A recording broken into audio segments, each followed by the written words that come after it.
Chers amis lecteurs, bonjour. Je profite d'être à ce très bel événement qu'est les Légendes de Nice pour vous présenter le prochain dossier de Rétroviseur. Dans Rétroviseur numéro 432, qui sera en kiosque à partir du 23 avril, nous consacrons 25 pages au MG Série T.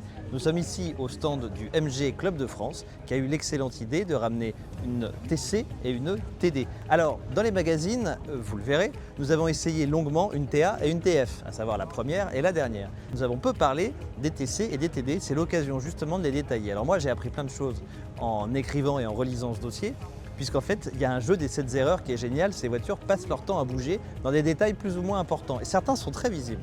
Par exemple, la taille des phares sur les TA, TB, TC, ils sont très gros. Ils seront plus petits sur la TD, carrément intégrés sur la TF. Et par exemple aussi, la taille des roues sur les TA, TB, TC, c'est du 19 pouces, ce sont des très grandes roues. Sur les TD, c'est du 15 pouces, et sur les TF aussi. Léonard de Vinci disait que les détails font la perfection et la perfection n'est pas un détail. Et justement sur les MG Série T, il y a énormément de détails qui changent en fonction des années. Là, vous verrez, il y a 2 traits sur le marchepied, il y en a 3 sur la TD parce que tout a été modifié, mais je vous expliquerai plus tard.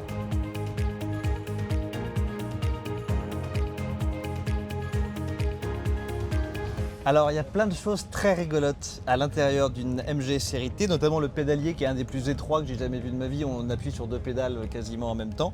Et le fait que le compteur de vitesse, le tachymètre, est à ma gauche. Et donc en fait il est parfaitement illisible quand on roule. En face de soi il y a le compte-tours, un peu comme sur une Porsche si vous voulez. Mais le compteur de vitesse à gauche ne sert à rien. Accessoirement sur une TC vous avez une direction à boîtier. Donc ça veut dire qu'il y a beaucoup de jeux. Et il faut un peu faire ça pour que la voiture aille à peu près par là. C'est un peu compliqué, mais du coup ça rend la conduite très rigolote. Et puis accessoirement ce tableau de bord est absolument magnifique et vous pouvez vous amuser d'ailleurs à rouler le pare-brise baissé, ce qui en décuple les sensations. Il y en a déjà suffisamment avec le pare-brise remonté, mais ça décuple les sensations et du coup ça rend la conduite absolument passionnante, même à des vitesses très faibles.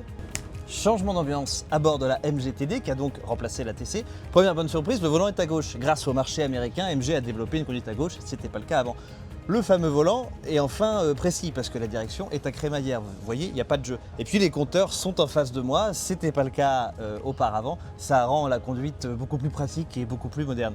Le reste des différences, et principalement à l'extérieur, suivez-moi. Une des différences notables de la MG-TD par rapport à ses devancières, c'est la taille des phares qui sont plus petits et du coup ça donne une allure un peu moins joviale mais un peu plus moderne.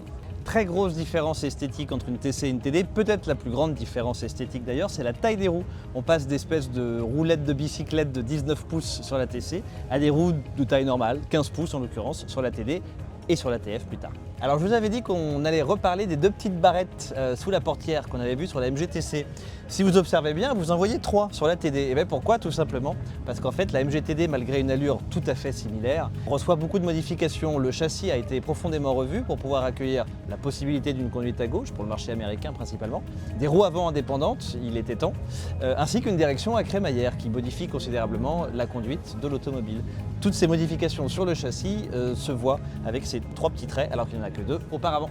Les MG du début des années 30 se caractérisaient par des mécaniques souvent très sophistiquées, des petits moteurs qui pouvaient avoir un compresseur, un arbre à cam en tête, etc. Pour de sombres raisons budgétaires, c'est plus le cas sur les MG Série T, ce sont des moteurs beaucoup plus classiques, issus de la grande série. Il n'empêche qu'en fait les performances sont quasiment identiques par rapport à une MG des années 30 sans compresseur, et la fiabilité y gagne. C'est le même moteur sur les TC et les TD, c'est ce que les Anglais appellent 1 litre 1 quart, donc en fait 1250 cm3. C'est un moteur qui n'est pas excessivement puissant, s'il y a une cinquantaine de chevaux, c'est le bout du monde. Mais n'empêche qu'il est très beau à regarder, il est fiable, il est facile à réparer et en réalité il suffit pour un usage courant et vu les sensations que ça donne, c'est largement suffisant. Alors MG à l'époque était un peu obsédé à l'idée de mettre son logo partout et donc ça se voit, rien que sur le moteur il y est 3 fois. On ne compte plus le nombre de fois où on peut lire MG à bord d'une MG Série T. Vous êtes maintenant incollable sur les différences entre une MG TC et TD. Si vous souhaitez en savoir davantage, notamment savoir les différences entre une TA et une TB, une TB, une TD, une TD et une TF, il faut lire Rétroviseur numéro 432 en kiosque à partir du 23 avril et sur notre site internet. Bonne lecture!